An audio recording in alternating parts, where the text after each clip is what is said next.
एक 22 साल का लड़का जिसको 2 दिन के बाद फांसी होने वाली होती है और जेलर साहब उसके पास आते हैं, उससे पूछते हैं कि तुम्हारी कोई अगर अंतिम इच्छा हो तो बता सकते हो। क्योंकि ऐसा होता है, ये सरकार द्वारा ये नियम होता है, जब किसी को फांसी दी जाती है तो उससे पहले उसकी आखिरी इच्छा पूछी जाती है और उसकी आखिरी इच्छा, जहां तक कोशिश होती है उसकी आखिरी इच्छा पूरी की जाती है। तो उसी तरीके से जेलर साहब उस लड़के के पास आते हैं और पूछते हैं कि अगर तुम्हारी कोई आखिरी इच्छा हो तो तुम मुझे बता सकते हो। तो वो लड़का कहता है कि मेरी एक ऐसी इच्छा है जिसे सुनकर तुम दंग रह जाओगे और तुम बड़ा हैरानी से पूछोगे कि आखिर ये कैसी आखिरी इच्छा है। दोस्तों, वो लड़का जेलर साहब से कहता है कि मेरी यही इच्छा है कि मैं एक रात एक ही बेड पे अपनी पत्नी के साथ बिताना चाहता हूँ। जब ये बात जेलर साहब सुनते हैं तो सुनकर बड़ा अचंभे में पड़ जाते हैं कि ये कैसी है आखिरी इच्छा है, और वे सोचते हैं कोई बात नहीं, ये तो तुम्हारी आखिरी इच्छा है, हम पूरी जरूर करेंगे। साहब उसको आखिरी इच्छा पूरी करने के लिए उसको समय देते हैं।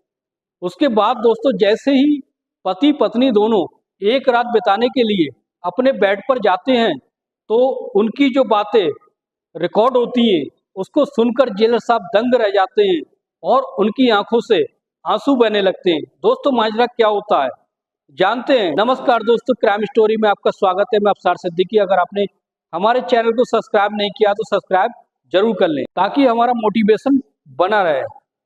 दोस्तों, ये सच्ची घटना हम बताने जा रहे हैं। ये अलीगढ़ के रहने वाले एक लड़का जिसका नाम सुबोध होता है। सुबोध की उम्र लगभग 22 साल की होती है। अलीगढ़ का रहने वाला सुबोध जो होता है उसका एक दोस्त होता है। सुबोध और प्रमोद बचपन से ही लंगोटिया यार होते हैं, एक दूसरे के घर आना जाना होता है। उन दोनों की इतनी गहरी दोस्ती होती है, जो भी करते हैं वो सब साथ करते हैं। दोस्तों, वो एक ही कंपनी में नौकरी कर रहे होते हैं। नौकरी के दौरान दोस्तों, सुबोध की मुलाकात एक ऐसी लड़की से होती है जो बहुत ही खूबसूरत होती है, जिसका नाम वंदना होता है। वंदना दिखने बारे में बहुत बहुत ज्यादा खूबसूरत होती है और वो सुबोध को पसंद करने लगती है और सुबोध से हर चीज शेयर करने लगती है। जैसे ही वो अपना खाना लेकर आती है तो टिफिन का जो सारा खाना होता है उसको शेयर करती है। कभी उसके टिफिन से खा लेती है, कभी अपने टिफिन से सुबोध को खाना दे देती है। इस तरीके से दोनों की दोस्ती बहुत ही गहरी होती है। वंदना जो होती है सुबोध को अपना खास दोस्त समझती है। वो उसको इतना ज्यादा अच्छा दोस्त समझने लगती है कि हर किसी प्रोग्राम में उसको अपने घर पर बुलाती है और उसके घर पे भी जाती है।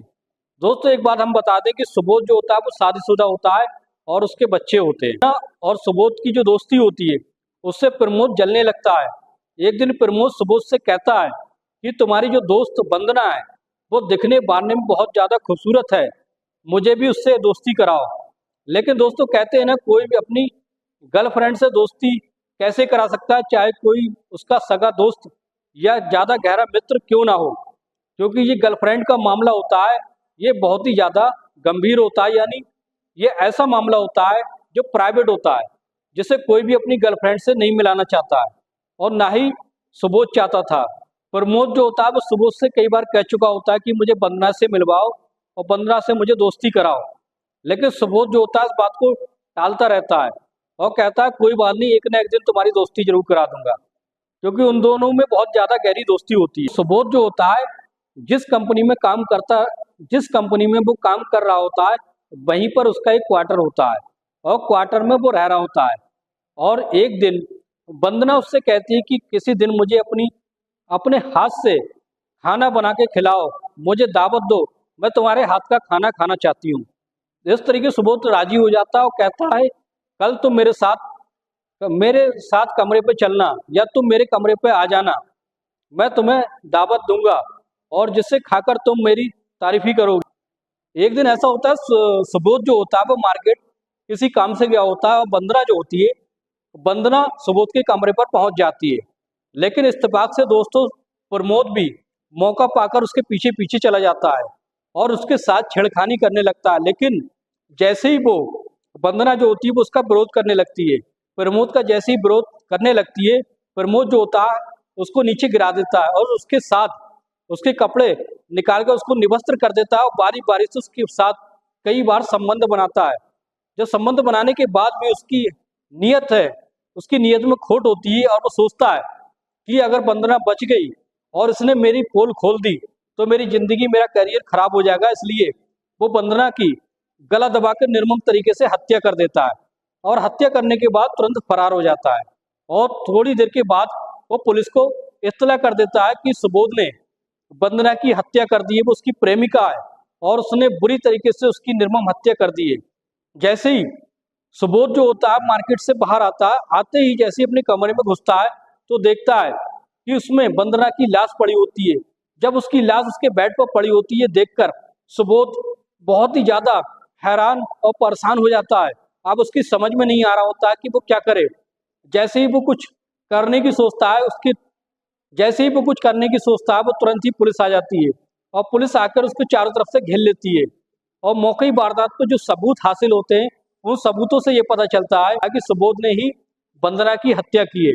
सुबोध के ऊपर एक रेप कांड का आरोप लग जाता है और फिर पूरे देश में उसके लिए जो होता है वो कैंडल मार्च निकाले जाते हैं और ये जो पार्टी होती है, राजनीतिक पार्टी, वो उसका बहुत ज्यादा विरोध करने लगती है और उसके खिलाफ, इसकी फांसी के लिए लोग कैंडल मार्च निकालते हैं और कुछ राजनीतिक पार्टियां भी होती है इसका सपोर्ट करने लगती हैं। जब इतना ज्यादा हंगामा हो जाता है, हंगामा होने के बाद जब सारे सबूत सुबोध के खिलाफ मिल जाते हैं तो उसको क्या होता है, फांसी की सजा हो जाती है। फांसी की सजा होने के बाद उसको जेल में बंद कर दिया जाता है। दोस्तों, कुछ दिन के बाद जैसी फांसी की सजा उसके नजदीक आने वाली होती है, 2 दिन पहले आकर जेलर साहब सुबोध से मिलते हैं और सुबोध से कहते हैं कि तुम्हारी कोई अंतिम इच्छा हो तो बता दो, क्योंकि मरने वाले की अंतिम इच्छा पूरी की जाती है। जब सुबोध ये बात सुनता है तो सुनकर उसकी आंखों में आंसू आ जाते हैं और कहता है कि मेरी अंतिम इच्छा है, जो तुम्हें, अगर तुम मेरी पूरी कर सकते हो तो मेरी एक अंतिम इच्छा ये है, अपनी पत्नी के साथ एक रात बिताना चाहता हूँ। और जब ये बात जेलर सुनता है तो जेलर सुनने के बाद बड़ा भौचक्का रह जाता है और सोचने लगता है कि ये कैसी डिमांड है, ये कैसी अंतिम इच्छा की अपनी पत्नी के साथ सोना चाहता है, वो भी मरने से 2 दिन पहले। तो वो कुछ सोचने लगता है और उसके बाद जेलर जो होता है उसकी अनुमति दे देता है। फिर उसके लिए उसको सुबोध को एक प्राइवेट वार्ड में शिफ्ट किया जाता है और उसकी पत्नी को ये इत्तला कर दी जाती है कि तुम्हारा जो पति है मरने से पहले तुम्हारे साथ एक रात बिताना चाहता है। उसकी पत्नी जो होती है वो ये बात सुनती है तो इतनी ज्यादा भावुक हो जाती है और उससे मिलने जेल में आती है। और जेल में जैसे ही मिलने आती है, उससे पहले ही जेलर साहब एक वार्ड में उसे शिफ्ट करते हैं जिसमें उसकी वॉइस रिकॉर्डिंग की जाती है, यानी एक ऐसा माइक लगा दिया जाता है कि उसकी आवाज सिर्फ जेलर साहब ही सुन सकते थे और उसकी रिकॉर्डिंग होने लगती है। जेलर साहब उसके कमरे में माइक लगा देते हैं, माइक को लगाकर अकेले अपने पर्सनल उन दोनों की आवाज को सुनना चाहते हैं, आखिर उनके बीच क्या होने वाला है और क्या बातचीत होगी, जेलर साहब उनको सुनना चाहते हैं। जैसे ही उसकी पत्नी जेल में सुबोध से मिलने के लिए आती है तो सुबोध जो होता है अपनी पत्नी को देखकर भावुक हो जाता है और उसकी पत्नी कहती है कि क्यों तुमने ऐसा कांड किया, क्यों तुमने लड़की का रेप किया, अगर रेप कर भी दिया था कोई बात नहीं, आखिर उसकी हत्या क्यों की। जब ये बात सुबोध सुनता है तो सुनने के बाद कुछ देर तक तो उसका मुंह देखता है और देखने के बाद उसकी आंखों से आंसू बहने लगते हैं और फपक कर बुरी तरीके से रोने लगता है। जब वो रोने लगता है तो उसकी पत्नी भी भावुक हो जाती है, वो भी उसके साथ रोने लगती है। कुछ देर तक दोनों की आंखों में आंसू बहने लगते हैं। जब मामला थोड़ी देर में शांत हो जाता है तो सुबोध जब बोलना चालू करता है, सुबोध कहता है कि मुझे फंसाया गया है, ये कानून अंधा है, हमारे देश का कानून अंधा है, जिसके खिलाफ सबूत मिल जाते हैं उसी को फांसी दे देता है और मैं निर्दोष हूँ, मैंने ना ही उसका रेप किया है और ना ही मैंने उसकी हत्या की है। वंदना मेरी बहुत अच्छी दोस्त थी और बल्कि मैं कहीं तक उससे प्यार भी करता था। मैं उसकी हत्या नहीं कर सकता, ना ही मैं उसके साथ रेप कर सकता था। उसे मेरा एक दोस्त था प्रमोद, जिसने मुझे बुरी तरीके से फंसाया है। तो सारा हाल बताता है और कहता है कि वंदना मेरे रूम पर दावत खाने के लिए आने वाली थी और मैं मार्केट गया था। जैसे ही मार्केट से आता हूँ तो मैं क्या देखता हूँ कि वंदना की लाश मेरे बेड पर पड़ी है और मुझे कुछ सूझ बूझ नहीं रहा था। तुरंत में क्या होता है, कुछ देर के बाद पुलिस आ जाती है। पुलिस आने के बाद सारे सबूत मेरे खिलाफ होते हैं और इस तरीके से मुझे फांसी की सजा दे दी जाती है। तो इस तरीके से प्रमोद ने मुझे बुरी तरीके से फंसाया है। प्रमोद वंदना को हवस की नज़र से देखता था और उसी ने उसका बलात्कार किया है। और जब ये बात जेलर साहब अपने माइक में रिकॉर्ड कर लेते हैं, रिकॉर्ड करने के बाद फिर उन दोनों की जैसे तैसे रात गुजरती है। रात गुजरने के बाद फिर क्या होता है, उसकी पत्नी जो होती है वो जाने लगती है। जाने के बाद फिर वापस लौटकर अपने पति के पास जाती है, उसके पैर छू लेती है। सुबोध से कहती है कि अभी हमारा आखिरी मिलन है, अब हमारा जिंदगी में दोबारा मिलन नहीं हो पाएगा, इसलिए मैं तुम्हारे पैर छूना चाहती हूँ, चरण छूना चाहती हूँ, और यहीं से तुम्हारा जो है वो आखिरी सफ़र रहेगा, यहाँ तक का हमारा आखिरी सफ़र है। तो दोस्तों ये कहकर उसकी पत्नी चली जाती है। अब जैसे ही जेलर साहब जो होते हैं उसकी वॉइस रिकॉर्डिंग को अपने ही कमरे में रिकॉर्ड करके जब सुनते हैं, तो सुनने के बाद जब वो ये सारी घटना सुनते हैं, तो सुनने के बाद वो दंग रह जाते हैं। उनकी भी आंखों से आंसू बहने लगते हैं और कहते हैं कि ये क्या हो गया, एक निर्दोष को फांसी दी जा रही है, मेरे होते हुए ये कैसे हो सकता है। 2 दिन के बाद सुबोध को फांसी हो जाएगी। अगर मैंने इसे नहीं बचाया तो कानून से लोगों का विश्वास उठ जाएगा और उसकी जो पत्नी है वो कानून प्रशासन से नफरत करने लगेगी। तब जेलर साहब होते हैं, जेलर साहब अब एक मीटिंग रखते हैं।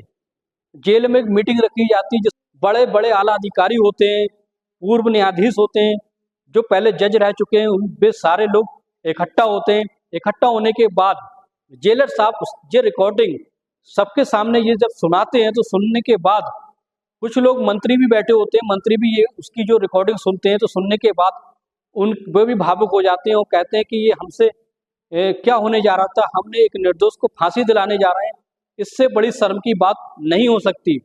जब सारे लोग मीटिंग कर लेते हैं, मीटिंग करने के बाद तो अगले दिन सुबोध की पत्नी को ये खबर मिलती है कि सुबोध को बाइज्जत बरी कर दिया गया, रिहा कर दिया गया। तो उसकी पत्नी बहुत ज़्यादा खुश होने लगती है। और दोस्तों फिर क्या होता है, प्रमोद की तलाश जारी, पुलिस प्रशासन होता है प्रमोद की तलाश को करने लगता है। जैसे ही प्रमोद को पकड़ लिया जाता है, उसके खिलाफ सारे साक्ष्य इकट्ठे किए जाते हैं, उसके बाद उसको फांसी की सजा दी जाती है और उसको कुछ दिन के बाद फांसी पर लटका दिया जाता है।